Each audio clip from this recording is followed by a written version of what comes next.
Hi. Firstly, I'd just like to thank you, Mark, as well as Cindy of 8 O'Clock Club and Moyo Heart Center for the opportunity to present. And I would also very much like to thank all of you because I know in this time that is very confusing and that can be quite overwhelming as far as what's coming up and the uncertainty that surrounds us, that technology demands a heck of a lot from us. So I really appreciate you giving me the airtime this evening when I'm sure it's easier to sit with a family or have a glass of wine or watch something on Netflix or read a good book. So thank you very much for your time. I really, really appreciate it. I'm going to get straight into my presentation. Today, this evening, what I'd really like to do is just to convince you of the importance and the power and the impact of fierce compassion. To give you a little insight into a story behind it, which is my own and a case study that I've brought in, as well as some science that underpins it, and then also lastly, how to basically integrate these into your life and how fascinating well-being and health can be, especially in a moment in time now when things are just quite bizarre. They really are bizarre. So I think the need for us globally at the moment is really to bring a little bit of self-compassion into our lives, because what we're going through right now seems very symptomatic and very familiar for me around the cancer journey that I went through. So I hope what I'm going to present to you this evening will give you some good value. So what I'm going to start off, I'm going to speak about health and well-being essentially, and how compassion is the foundation of that mental and emotional wellness and well-being, and how powerful that is actually in resulting in our physical level of health or dis-ease.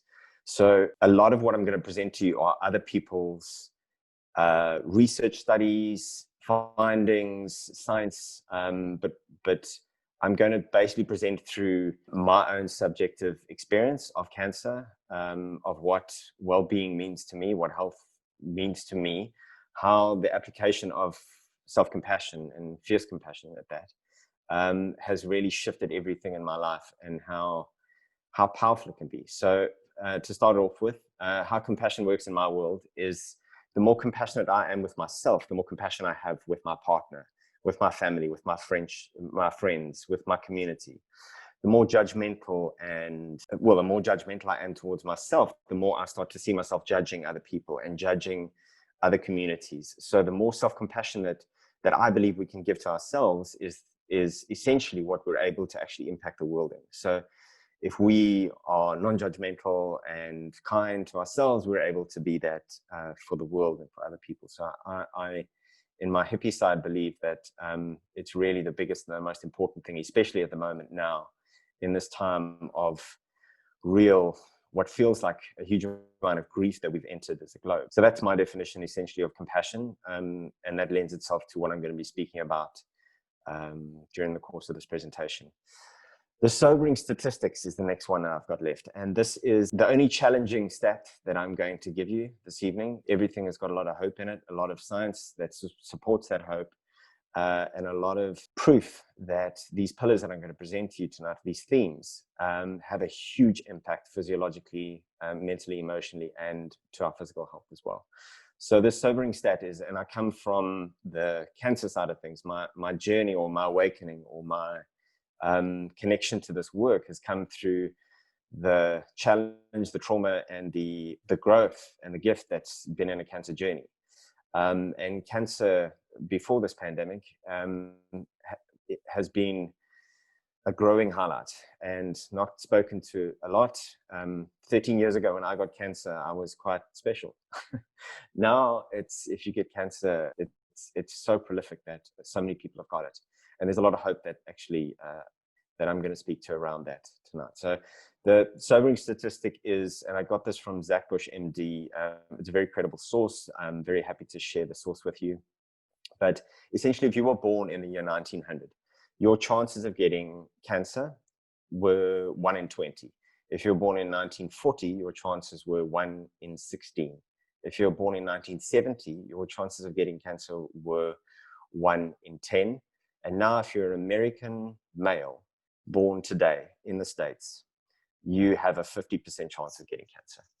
And that exponential curve speaks greatly to the advancement, essentially, of our human species. And you'll understand in going through these pillars or these themes and where they come from, how powerful we are to be able to kind of dislodge or unhinge that statistic.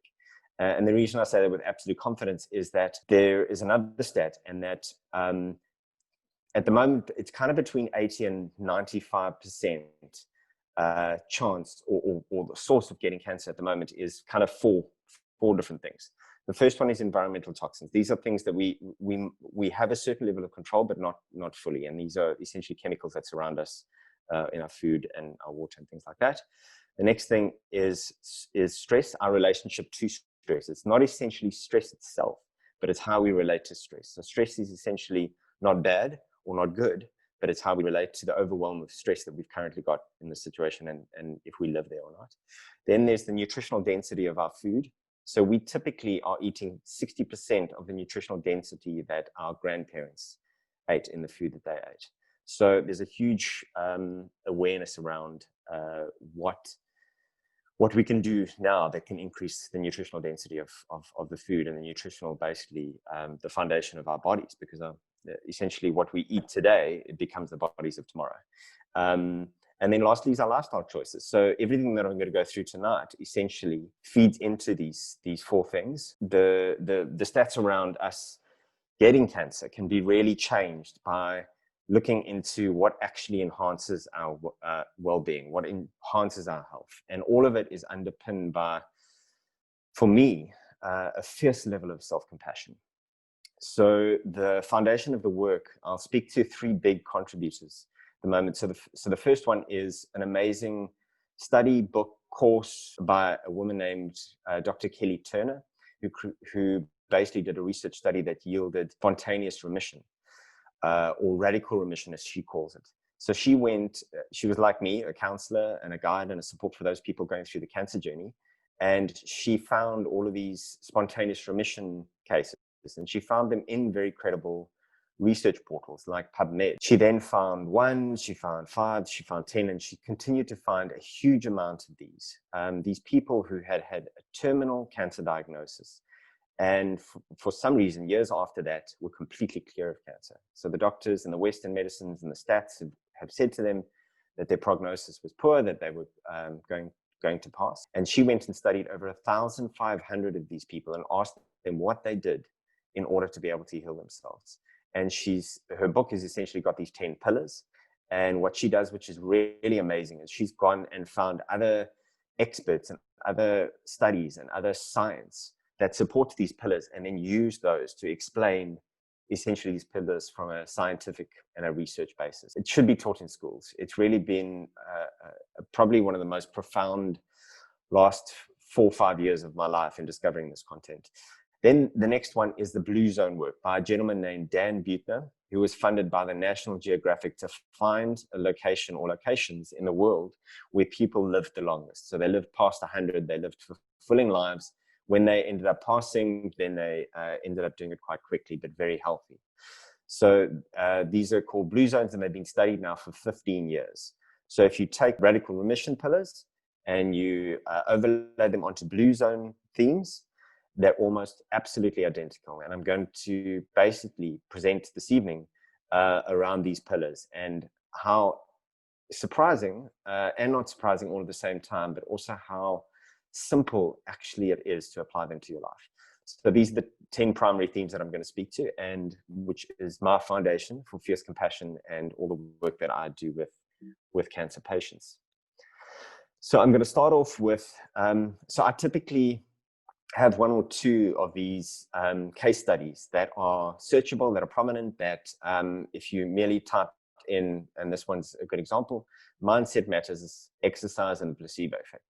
So if you were to put that into Google, you'd find a number of places where this paper has been released. And the reason why I do that is because I want you to be able to, I don't want you to take my word verbatim. This is my experience and the information that I've found. And as I mentioned before, this is other people's work, but it's incredibly powerful what these studies are telling us. So just to give you an indication of how powerful our emotional and mental states of being are, I'm just going to give you a quick walkthrough of this pilot or this placebo trial. So two gentlemen, AJ Crum and EJ Langer, essentially did a study that was called Mindset Matters, Exercise and the Placebo.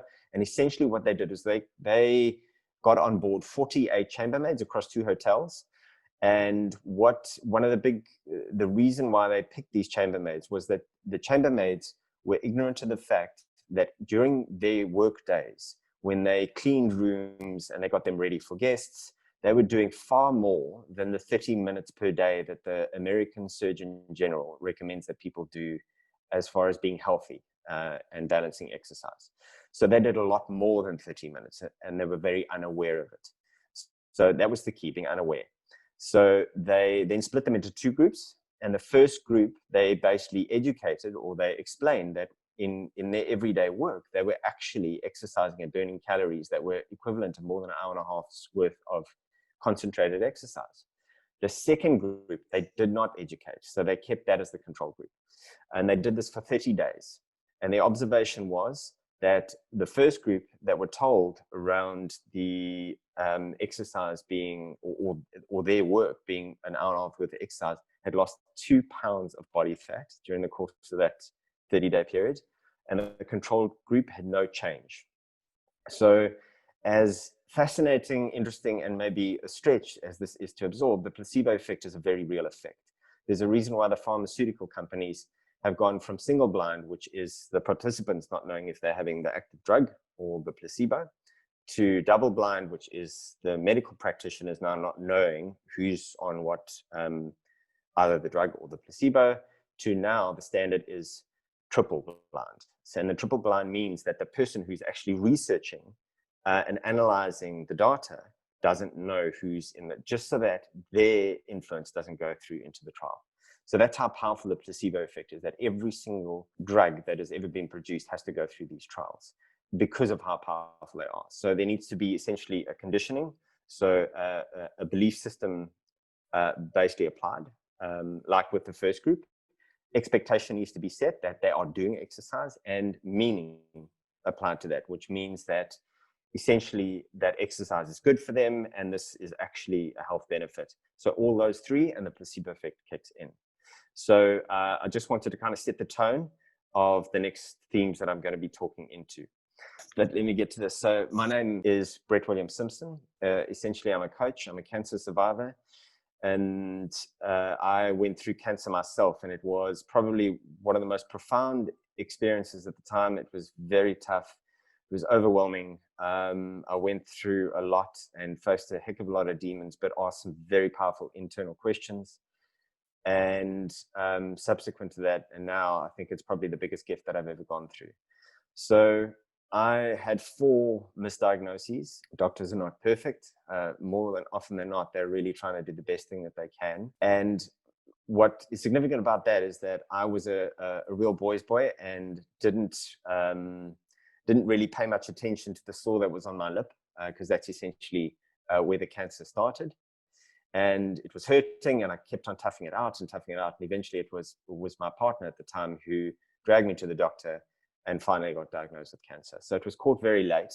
I ended up having a third of my lip cut out, and then we thought that was clear. And then we found that there was a hard lymph node in the right, in my neck in the right-hand side. And it was discovered that the cancer had spread into my lymphatic system. So I had what was called a bilateral neck dissection, which is cutting me from ear to ear across my neck, and then down to the top of my nipples, essentially. And everything that was connected to my lymphatic system was pulled out. So anything connected was taken out. The gift for me came with 4 most unbelievable, empathic, kind medical practitioners, really amazing doctors. And they gifted me this thing, belief, which I'm going to speak into now. Because the biggest tipping point in my life happened 3 years after, in 2010. So I got diagnosed and had all my treatments in 2007. And in 2010, I went to an amazing doctor who did the surgery, Dr. Andrew Bruce Schwartz, Dr. ABC affectionately. He is a lovely man, very empathic, sweet, very, very kind. And I'd taken him this big bouquet of flowers, and a card, and the card said, "Thank you for saving my life." And it was very meaningful for the both of us. So I got a little bit kind of emotional, and so did he, and he dropped his defenses. And he said to me a comment that I'll never forget. He said to me, "Brett, we told you you had a Chihuahua where you actually had the most aggressive Rottweiler we've ever seen." And it just, that spun me completely. And I said, "Please explain what you mean." So he said, "We didn't think you were going to make it." And at the time, actually, all of the doctors told me that I had a 95% chance of making it because I asked for that stat. I'd watched too many American movies. So I got that stat that I was going to be okay. 95 is a good percentage to anchor into. And then I subsequently lived 3 years later, and I went to each one of my doctors, and they told me the same thing. They told me that in their experience, people who tend, they're going to believe with every ounce inside of them, that they tend to be the people who believe, and the people who tend not to believe tend to be the people who pass. And I thought this was all rubbish and esoteric and crazy. And then I discovered a science called psychoneuroimmunology. And what that essentially means is that your mental state of intent with your emotional state of feeling, where those two combine, where they join, your body actually secretes different hormones with a different level of thought and different level of feeling. So what I realized then was that I'm actually the pharmacist. I'm actually the one who goes and picks the drugs or the hormones through my DNA of what I want in my system, in my blood system, in my lymph system, in my cells. So essentially, I'm in control of what hormones or drugs that are in my system that I can activate. And that was absolutely life-changing for me. And this is why I do this work. This is why this has become incredibly important to me to share this because it's we should be taught this at school, that our thinking and our feeling has a huge impact on our physical health. It has a massive impact on our mental and emotional well-being. And it literally programs our bodies to either thrive or to fall out of ease and into possible dis-ease. So I'm going to now take you through the things that have been revolutionary for me, that I've taken from different people that have really fit into this theme that I'm speaking in tonight of fierce compassion. So I discovered the Enneagram, which is, for lack of a better phrase, because it's not, but a personality profiling tool. So it's ancient. Enneagram is actually Greek for Enia, meaning 9, and gram meaning written or spoken word. It's in Judaism, Sufism, Christianity. It's in ancient science. It's in ancient maths. If you speak to the esoterics, the aliens gave it to us. If you speak to the Christians, God gave it to us. It's really, really powerful. And the reason why I really buy into it is because it's helped me understand how I've created my personality in this life. It's helped me understand why I think, feel, and act in the way that I do. And it helps me take ownership of that. And the greatest gift for me through utilizing this Enneagram has been to help me own my superpower. So I'm a 9 Enneagram, which means I'm an adaptive peacemaker. I'm easygoing. I make friends very easily. I'm a great mediator. I can connect people. I can more easily step into somebody else's shoes than most others. But I'm also very challenged by conflict. I can be a sloth. I can fall on addictions or numbing. And when I started to unpack or understand that my superpower or my strengths are mine to own, I was able to step into that. But more so, and probably the most important thing that I'd like to kind of to put across tonight, especially that what feels like we're all going through this real familiar grief cycle that I went through when I went through my cancer. And that is to be really kind with the things that we struggle with our shadow, with when we show up poorly, when we don't add value. So what I'm now able to do is to give myself a lot of kindness around the things that I've struggled with my whole life, that I know are going to be a lifetime's worth of stretching and playing with and exploring in order to heal those spaces. So my level of self-acceptance has just grown and grown and grown. And the gift is from the Enneagram, because it's helped me understand and own every aspect of myself so that I'm actually able to accept who I am. And it is one of the most powerful things. And as I go through the next slide, you'll understand how to fix the autonomic nervous system.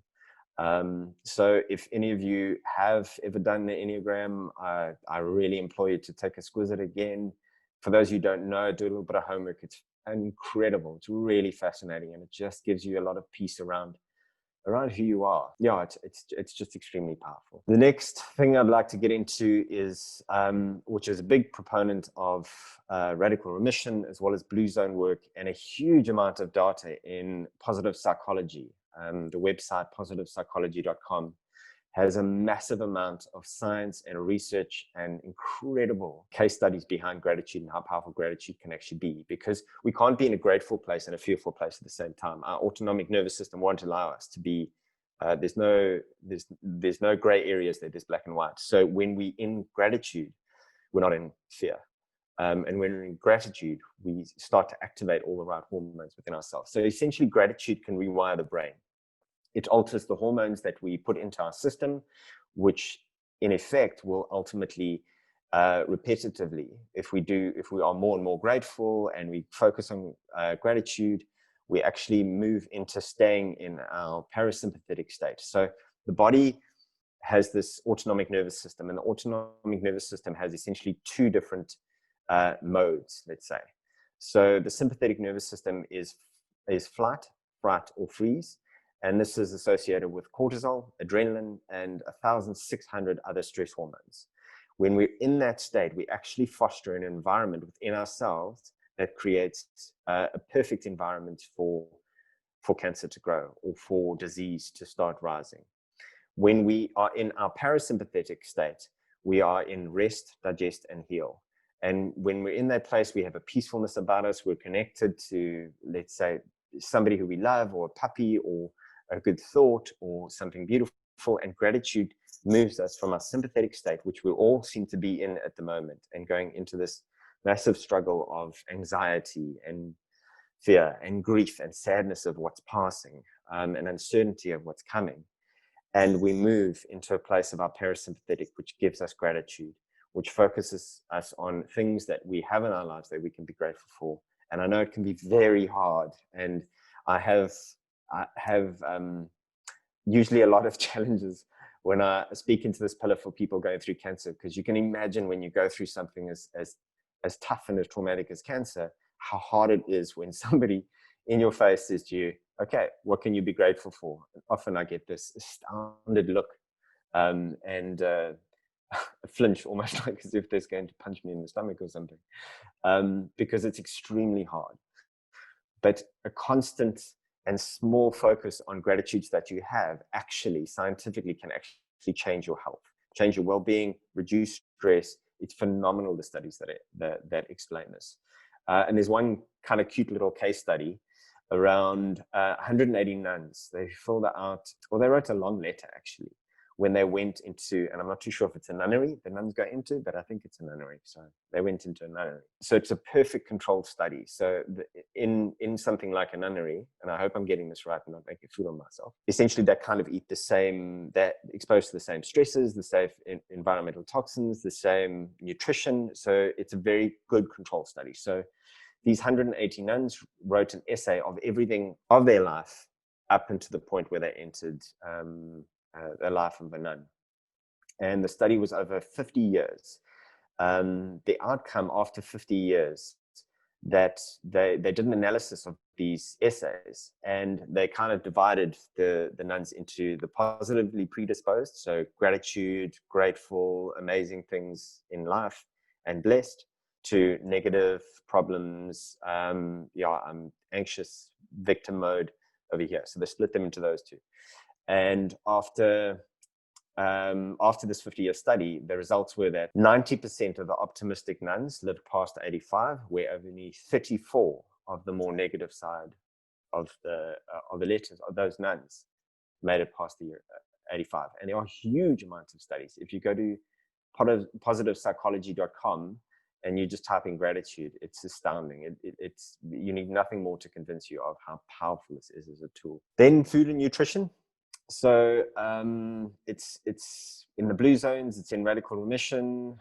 It's proven in positive psychology that what we eat actually influences our perception of life, our optimism. And there's a couple of sacred cows essentially around food that I've learned from a number of different experts and people that I've worked with internationally and locally. And that is to add more grains, fruit and veg, eat the colors of the rainbow, because there's different nutrients in the different colors, and to reduce meat, to reduce dairy, to reduce or eliminate sugar and processed food. So those essentially are likely unsurprising, but what I really focus on and what is really interesting around Blue Zone and radical remission work is our emotional connections to food. So I'm not too sure. I'd be curious to know if a lot of you, especially at the beginning of this lockdown, ended up eating a lot and comfort eating. So I tended to do that at the beginning. I've got a problem with chips. So I've got a number of bags of chips in my storage and allow myself in the evening to have a few now, but the urge is there to have a lot more. So essentially what I've realized in my shift in nutrition and my shift in diet is that there are a lot more influences to what I eat than what I think they are. So it's not just about eating the healthier things that I spoke to a little earlier. It's around what are the emotional connections to our food? What are those things that we need to possibly look at and explore and to put a little bit of light on in order for us to be able to shift any sort of behavior? So this is inherently inherited kind of perspectives. I've got certain foods that I kind of go to. Lasagna is a big comfort food of mine. When I'm feeling very stressed, I make myself a nice lasagna. It makes me feel better. What I found around this, there's a huge amount of caution that I put against it, is start where you are and not where the vegan is or the vegetarian or the pescatarian or the person who has a better diet than you, or you're looking to change your diet, but essentially where you are and making tiny, tiny little changes. My experience of this 3 years ago, I went for a hike with a friend who was a vegetarian. And after 5 days of hiking, and because I ate vegetarian with her, and after 5 days, I was like very excited to have a hamburger, and I did. And all I felt like was having a sleep, and my digestive system was totally messed up. And I started for the first time to become aware of how food made me feel, the energy that it took or gave me after that. And since then, it's been these tiny little changes, these minuscule little changes with a huge amount of awareness and no self-judgment that has helped me make shifts. And that is any advice that I'd give around food nutrition, is to meet yourself where you are and just to be gentle with yourself as you're going through it, because it does affect our emotions. It does affect our mental state of being, and it really affects how much we are showing to ourselves. In fact, it's the biggest tool to be able to show ourselves self-compassion, is to eat food that invigorates our bodies as opposed to depletes. The next one is movement. Now, this is in Blue Zone and in radical remission as well. And the science, like I showed you that case study or that research study, but what's fascinating about movement is that this is around natural movement. So it's the hidden exercise. So what a lot of experts around the cancer or the disease space are starting to speak into is that there's hidden exercise that we're not doing because we've advanced our society. And in South Africa, we've got people who clean our homes, we've got people who mow the lawn, we've got takeaways instead of chopping up vegetables and using up some calories, believe it or not. It's easier for us to be able to plug into modern ease. So we kind of almost eliminating by getting into our car and going to the supermarket rather than going for a walk or a cycle, these hidden exercises that we no longer do. And essentially this is more than enough than we need. It's just making the conscious choice to move in a way that gives our body movement and flexibility, which oxygenates our system. And what's interesting about Blue Zones is that when they speak to exercise, they speak of joyful exercise. So there was this one cool case in it. There was this, I think it was about an 84-year-old guy that he barefoot water ski, and he just absolutely loves it. It's his wind down, it's his stress release, and that's his exercise is his joy. I find I use kite surfing, trail running, and surfing as my movement of choice. And it's the easiest way to force endorphins, to shift you from your sympathetic to your parasympathetic. Because what happens is when you start exercising, you start secreting endorphins, which end up in your system, and then you start feeling better and happier, and your mood escalates because of that. So it's one of the easiest ways to actually shift your mood, is to use movement into doing that. Rest and relaxation. If you have watched Eat, Pray, Love, Elizabeth Gilbert character essentially surrenders to this theme in Italy called dolce faniente, which is the sweetness of doing nothing. And this is something that our modern society has really, and it comes out very strongly in Blue Zone work, is that the restful time that we in our modern era have all but eliminated is allowing ourselves not to do anything, just to relax, to read a book. It's often very hard to give ourselves permission to be able to do that. And in one case, I was very surprised that there were still shepherds in the world, but in Sardinia, Italy, in one of the blue zones, there are shepherds, and they literally live the longest out of all the people, out of all the blue zones in the world. And you can imagine they tend to livestock, they tend to sheep predominantly. So there's a lot of time relaxing, observing. The immune system then goes down from the sympathetic to the parasympathetic. Again, there's that movement the whole time, and every single theme that I'm speaking into, essentially what we're doing is we're moving you from, or me, let me speak for myself, I'm moving myself from my sympathetic state to my parasympathetic, when my body starts to heal, digest, and rest. And rest is a really, really important part of that. The next one is deliberate choice. I've found when I went through my cancer journey, it was very hard for me to pick what surgery to do. I had a number of options, and it was probably the most overwhelming, anxiety-feeding, fence-sitting space that I've ever been in, because I could not make this decision. It was life and death, and it felt like life and death. So what I find that I do, if I don't make a decision, I sit in a level of anxiety until I make that decision. So there's something very, very powerful about making a decision, no matter what that is. But it's about making decisions. And my experience and all the people that I've followed, it's around making those tiny, tiny little decisions. I, in fact, had one patient who I was working with, who was trying to shift and improve decision making. And instead of getting out of the bed on the right-hand side, she got out of the bed on the left-hand side. That was as much of a big decision as she could make. And that small decision allowed her to start making other decisions. And that built her confidence in order to make treatment decisions, which are very challenging to make. So it's essentially building a fitness in decision making, and it's very powerful. There's a lot of studies, I think around the 1950s and the 1960s, around A-type personalities to B-type and C-type personalities, which are the decisive decision makers, to the empaths, and the empaths being a little bit more susceptible because of the challenge of the decision making. The next one is following intuition. Now, intuition is a funny thing. And Steve Jobs and Oprah Winfrey and a huge amount of people who are very successful in the business world and I suppose the fame spectrum, for what better a term to use. But essentially, they speak to around going with their gut around decision. And incidentally, we have 100 million neurons in our gut, in our digestive lining. So we actually have 3 brains. We've got one in our head, and then we've got one in our heart. Our heart actually has neurons in it as well as our gut and our stomach. So we actually have 3 brains. And the science that goes on behind this, there's an organization called the HeartMath. It is phenomenal how intelligent and coherent our heart affects basically everything in our autonomic nervous system and our physical health and our mental and emotional well-being. It's really, really powerful. But essentially, this is about making decisions that you can hear that small voice inside of you that goes, this is the right thing.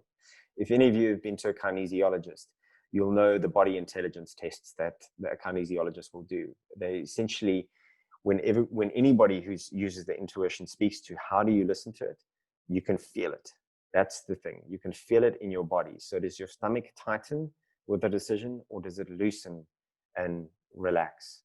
That's essentially the gut. And this was one of the most prominent ones in radical remission, around listening to their own wisdom, as opposed to friends and loved ones weighing in on decisions, or weighing in on treatments, or weighing in on what they should be doing, the amount of kale they should be eating. So it's essentially very, very powerful to listen to their own voice, which is extremely important, powerful, and amazing studies that go behind it as well. The next one is living in purpose, or on purpose. So this is big in blue zones, and it's massive in radical remission as well. Even in positive psychology, there's a huge amount of studies around this. So in Okinawa, Japan, there's a term that you might have come across called ikigai. So ikigai is essentially a reason to wake up in the morning. So What this means is not necessarily a vocation. So it's not something that somebody pays you money for. It could be a service that you do for a family. Like there's one gentleman in the Blue Zone studies who his job in his 90s, I believe it is, was to fish and get fish every single day for his family. So that was his job, or his ikigai, was to get fish and go fishing so that he could contribute to the family. So that was his purpose. My purpose in the morning is making my bed. That's my first purpose. My bigger purpose is doing what I'm doing now and sharing the things that have impacted and given me huge amount of self-compassion in my life. There's another amazing story of a lady who's 102, and she was asked what her ikigai was from Dan Dietner. And basically she said it's holding her great granddaughter on her lap. And she described it as feeling like jumping into heaven. So that was her ikigai at the age of 102. So it's that meaning, and it doesn't necessarily mean saving the world. It could mean making a beautiful meal for your family, essentially, but very, very powerful. The next one, and the most powerful one at the moment in the space that we're in, for me, is community. And I mean, when we started this, I heard outside the vuvuzelas. I live in Devil's Peak in Cape Town. And as Mark started his intro, I was hearing the applause outside at 8 o'clock in acknowledgement for everyone who's kind of working at the moment when the rest of us are locked down. And community is the most powerful thing I've come across. It's literally the opposite. Connecting to community is literally the opposite of depression. It's in blue zones, it's in radical remissions, it's in positive psychology. The stats are astounding. In fact, in the cancer space, if there were two brothers, twins, same upbringing, same influences in life, one is predisposed positively, the other one is predisposed on the negative side, or has got a huge amount, or is a loner, and the other one has got a community of friends or family or loved ones. The person or the brother who has the community will live 50% longer, and that study has been proven time and time again. So community being very, very, very powerful. And in Okinawa, Japan, there's a thing called a moai. And a moai is a social network that you get incorporated into at the age of 5 years old. So when you turn 5, you essentially get grouped and you have a ceremony with, let's say, 5 other 5-year-olds. And you have a ceremony with them, and that becomes your network for the rest of your life. That's your community. That's the people who support you emotionally, mentally, spiritually, and also financially. A lot of the people that Dan Buettner interviewed on this, they would meet actually nightly. So there was a group that he really tickled him, that really kind of got his attention, was a group of ladies that were over 100. And they all met every single night, and apparently they were skinnering around who was really handsome in their village in the 1940s, and just carrying on. But it was around the social fabric and the connection that happens. And there's even amazing progress and adoption of this. Like the NHS in England, as well as it's Ireland and the Netherlands, I believe, have done this thing called social prescribing. So when somebody's going through some sort of healing or treatment program, basically the NHS then pushes them into community-centered initiatives so that they can then hold them from a community perspective. So it's being proven and being implemented very, very powerfully. And I've included PubMed there, which is a very credible evidence-based portal of medical studies and science. And there's a huge amount of influence, impact, and science that sits behind the power of community, which is the most important. I, in fact, had a very interesting experiment that I did with myself, because I often do these 21-day experiences or 90-day experiences and just see if there's any change in doing something. And the one thing was to become aware of how I felt about myself after I'd spent time with a specific person. So it wasn't about them. It wasn't about anything other than how did I feel about myself after I'd spent time with this person or this group of people. And what was fascinating is that just that mere awareness started to shift and change things in my life, change networks. It's made relationships far richer. I've gotten amazing people walk into my life over the last 3 years. Some of the relationships that I thought I might even move away from have actually drawn closer because I start to understand those people a bit better. And I've realized how powerful, good, hearty, kind, inspiring, playful, light people are, and how important it is for me to be able to connect with those. And it's one of the most important things that I work with people who are going through the trauma of a cancer diagnosis. And I'm seeing this like amazing connections happening. This is what I'm really hopeful about, is this sense of community that's starting to happen in everybody's lives around, connecting in these Zoom talks. And I'm having a catch up with all of my mates tomorrow evening at 5:00, and it's going to be quite amazing because they're all over the world. So it's going to be a lot of fun. So community, massively powerful and really, really inspiring what's happening at the moment around shutdown. Then the next one is living in joy. So joy is blue zones, radical remission, positive psychology. When we're in stress, cortisol. When we're in joy, oxytocin. So we got a gland here, the pituitary gland, is where oxytocin gets produced. So when we take our hand and we put it on our heart, small amounts of oxytocin are starting to come into our system. And when we are playing with a puppy or we're giving somebody a hug, essentially oxytocin is that love drug, as they call it, or that love hormone. And it's actually the scientific particle. There's actually and I think it's an elemental like formula for it, for love. And it is this oxytocin. And the more we move and encourage oxytocin in our lives, the more we move from our sympathetic to our parasympathetic. So fight, fright, or freeze, I think I said that right, to rest, digest, and heal.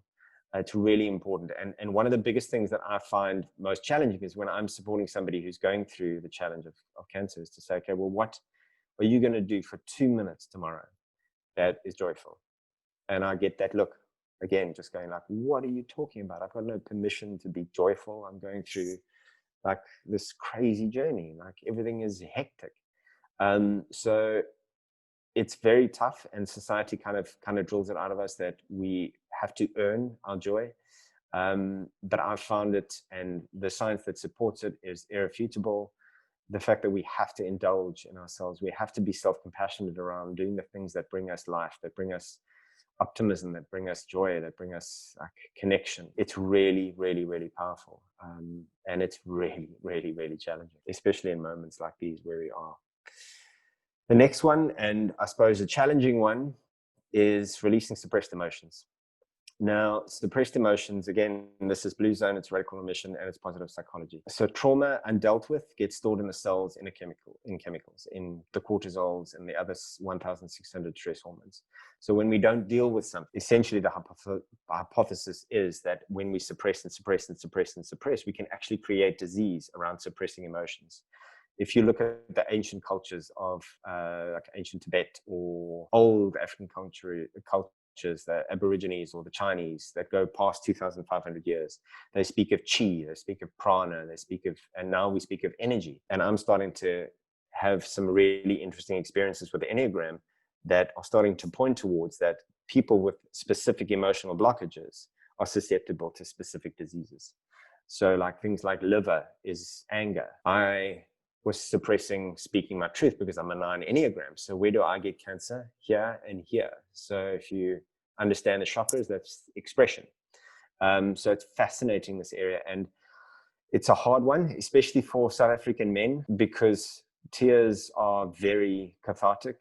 A good cry every now and again, especially in what we're going through as a globe, or in seeing what other people are going through, and that empathy starting to rise. And allowing ourselves to feel that and allow whatever emotions, whatever physical reaction to happen is very, very powerful. I've got a psychotherapist I've been seeing for 3 years. He is amazing. He's brought me so much peace, insight, celebration into my life. My relationship with him is not just about this pillar. It's about integration. It's about awareness. It's about becoming a better human being. But you can do therapy, I do dance as well. I used to run TRE or trauma release exercise, EFT, Reiki, transcendental meditation. There's so many different things that allow for us to be able to feel these emotions and allow them the space and let them go. It's not as intimidating as it might be, but it's very, very powerful to be able to let go of that trauma or to process that trauma in some way so that we don't carry on. Then I think this will probably be the last one. So this is the spiritual practice. So this is in Blue Zones, it's radical remission, it's in positive psychology. And as far as radical remission is concerned, spiritual practice has got nothing to do with religion. It's got everything to do with a sacred time that these people have given to themselves in order to connect with themselves, in order to pray, to meditate, to quieten, to watch the sunrise, to stand in awe of stars, to watch a bird. So this is essentially what the radical remission people are speaking into. It's this practice that they keep sacred, that it's the time for them and for connection with themselves, or to connection to other, or something higher than themselves. When it comes to Blue Zones, interesting, 98% of the 5 different communities that were discovered to be Blue Zones were all had some level of spiritual practice in it. But what was interesting is that it was completely irrelevant of what religion or what faith that was. But it was around the community, the practice, and the sacredness of that practice and that community. And that supported that community, that then supported those people to anchor into the spirituality that I speak into into this pillar. So now down to practical guidance. So everything that I've kind of gone through, and I really hope that it's dropped a couple of seeds. And even if you're not aware, things are going to grow from it. And I really, really value and hope that you're able to get some level of gift from what I've gone into here, and some level of acknowledgement that, wow, it's not as possibly as complicated, or as, I don't have to go to Vipassana and to meditate for 10 days and eat vegetable broth in order to be able to start moving your bodies, your minds, and your emotions into a place of well-being, so become healthier physically. So these are the things that I would recommend myself on what has worked for me. Compassion and gratitude are 2 massive things. Gratitude for me, I started a practice of gratitude a number of years ago. And what I found very challenging, the first week I did it. So I wrote down 3 things that I was grateful for every single day for 7 days. And it was a pain in the ass, to be honest. But I kept at it. I was on a 21-day mission. And then I got into week 2 and week 3, and they became neutral. I didn't have like a negative, or didn't feel like effort, didn't feel like a chore.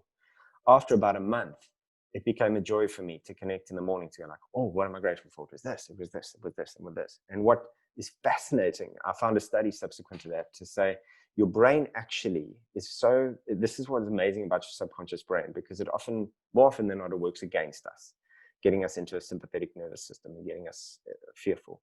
But where we can use it to really support us is that we use gratitude practice, because what happens is our subconscious mind starts to look for things during the day, after I think about 3 weeks, that we can be grateful for. So to really doing the homework subconsciously and behind the scenes. What happens after like 2 or 3 months is even more powerful. Our subconscious mind starts to influence our conscious mind to actually do things, to activate, to step into action that we can then use for our gratitude diary the next morning. How powerful is that? I mean, it's phenomenal how powerful gratitude is. If I were to start off with, very controversially, and give guidance to this COVID-19 or coronavirus, I would say everyone start a gratitude diary and share it.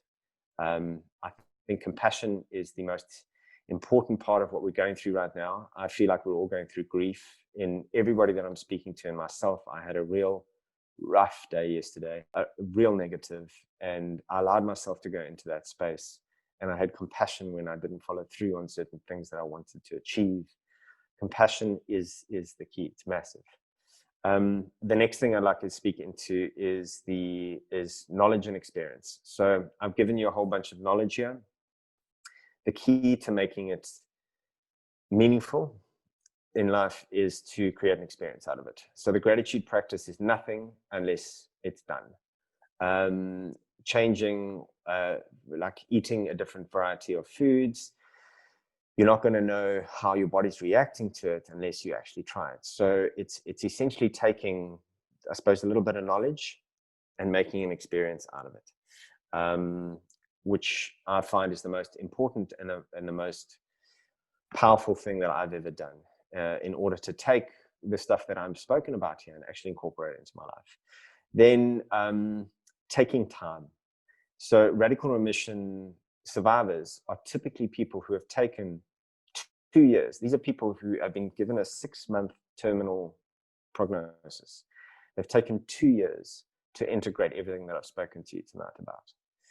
And that is somebody who's facing death's door, as it were.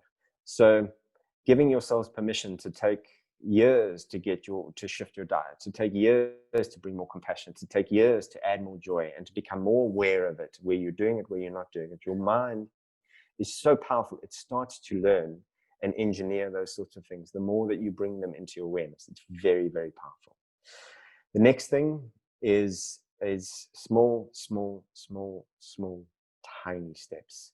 What I found that I tried to do, like I've given up alcohol at the end of last year, and I've been trying to give it up for 3 years. I've developed a poor relationship with alcohol, let's say in my 40s or my late 30s and 40s, and I knew I needed to let it go.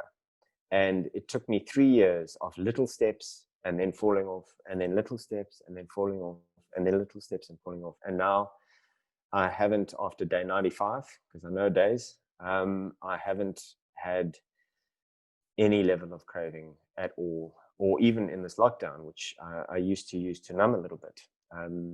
So it's those tiny little steps and a long period of time to actually make these changes. This is not something that I recommend people try and change everything. It's not sustainable. And then failing. I fail a hell of a lot. I'm a constant learning progress and and screw up of things. And it's something that has served me in such good stead, being able to build up an okayness with failing, but moving that forward and going, like with me giving up drinking, it took me 3 years of off and on, and then sitting in front of my psychotherapist and going, I've fallen off again. And he's like, it's okay, Brett. What have we learned? What insight have you got now around it? So it's allowing yourself the space to fail and go, it's cool. And the changes are subtle. I found 3 years ago when I started shifting my diet, it was these tiny little changes of like, I'm going to add a little bit more veg to this. I'm going to add a little bit more of this. I'm going to try this fast thing, intermittent fasting. And slowly but surely, 3 years later, I'm 15 kgs lighter. I'm fitter. My digestive system is the best it's ever been in my life. But it's these tiny little changes that build up that compound interest, essentially. And then reflection and awareness. The power of journaling astounds me. It really is something quite phenomenal. And allowing yourself the space to be able to actually take a look at the day and go, how did I serve myself? Did I nourish myself, or did I deplete myself? Like, which one of those owned the day in what areas of my life? And that brings such incredible insights that allow change and shift to happen all on its own. And that is essentially my ingredient list and my experience of fierce compassion.